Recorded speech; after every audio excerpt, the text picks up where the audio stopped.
Now, your forecast first, sponsored by Ashley Furniture Home Stores of Central Illinois. Good evening. I'm your local weather authority, Chief Meteorologist Chris Yates. It's been another cold one in Central Illinois tonight. It is dropping quickly temperature-wise. Now 10 in Galesburg. Skies are now mostly clear to partly cloudy, though we are starting to see a subtle increase in cloud cover.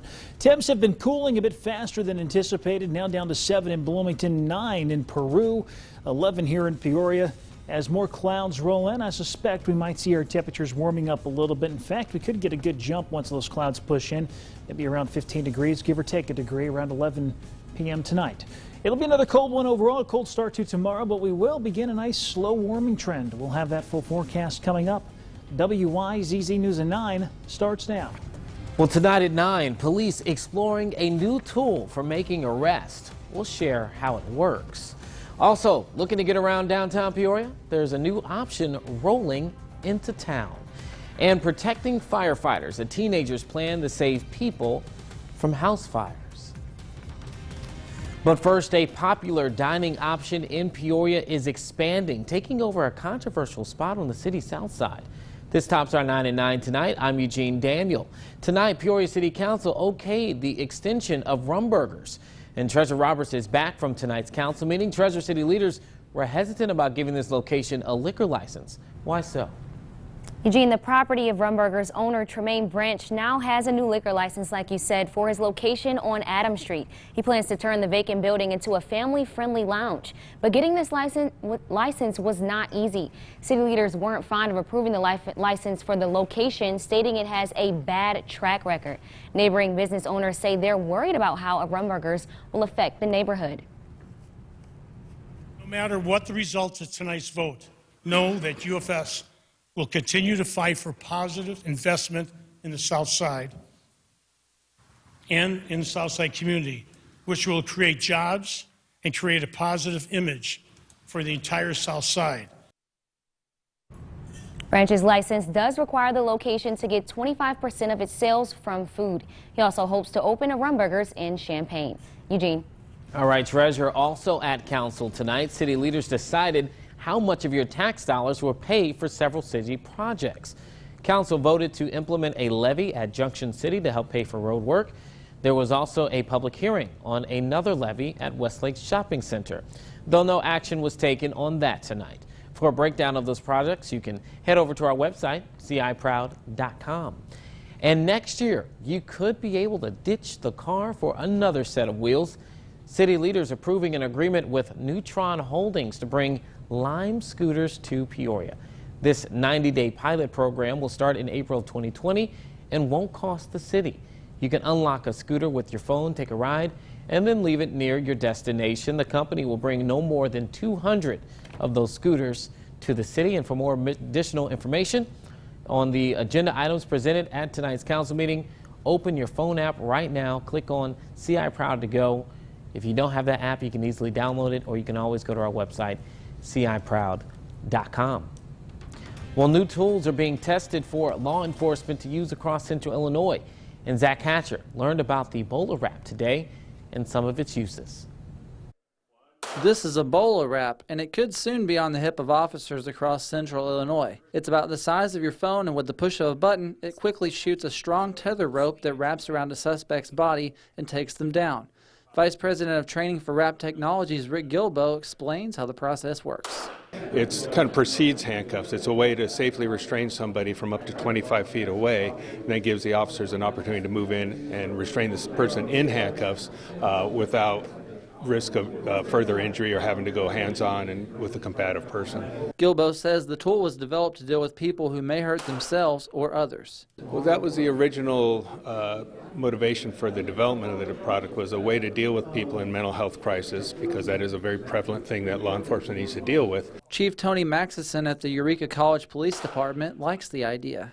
This is something that I would love to have. I would love for my officers to have. But yeah, this would be something that I would love to have on campus. Maxison says it's another way to get the job done right. I think it's an effective tool. It's less than lethal. That's always good for law enforcement when trying to rectify a situation, any situation. In Peoria, Zach Hatcher, WYZZ News. Well, a father arrested today for the death of his 6-month-old girl. Now, this taking place months ago. Lisa Purser died back on September 8th. Peoria police say the 20-year-old Kyle Purser is now in custody for murder. On the day of her death, first responders got a call about an unresponsive baby inside a home near Matthew and Star Street. The child was later pronounced dead at the hospital. Now police say suspicious circumstances have led to the older Purser's arrest. We are working on more information. Meanwhile, in Bloomington, it was the first day of trial for a woman accused of killing an 8-year-old girl. Cynthia Baker is accused of beating and killing her then boyfriend's daughter. While prosecutors say Baker was abusing Rika Roundtree for months, they contend the final blow was when Baker kicked her in the stomach. Lawyers say that videos from Baker's phone show her kneeing Rika in the back, hitting her head against a wall, and other incidents of abuse. A mostly female jury will be deciding whether she's innocent or guilty. Well, a person has died after a crash on I-74 near Morton earlier today. The Illinois State Police say that a semi was driving east on I-74 when it started to slow for traffic. The car behind that semi also slowed, but a semi behind that car unfortunately did not, so it crashed into both vehicles. The driver of the car died at the scene. Their identity has not yet been released. The driver of that semi, Mark Elbis, was issued a ticket for failure to reduce speed to avoid an accident. Eastbound lanes on I-74 are now open. After 5 hours, they were closed. An autopsy is scheduled tomorrow. A Peoria student built a project that could help firefighters in dangerous situations. It's a story that's making us Central Illinois proud tonight. Peoria Notre Dame junior David Fogarty presented his Eagle Scout project to local firefighters. The student's project breaks down how a fire can spread throughout a home. It explains how improper ventilation tactics could also be deadly. Now, Fogarty did his research and put a lot of time into building each model.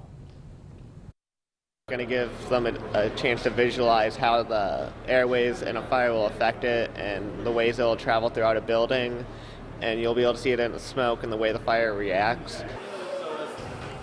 Now, he also built miniature houses to demonstrate ventilation and airflow. The Peoria Fire Chief Ed Olahai says it's great to see teenagers making a difference. Really neat project there. We'll check in now with Chief Meteorologist Chris Yates. You know, you're talking about house fires and ventilation.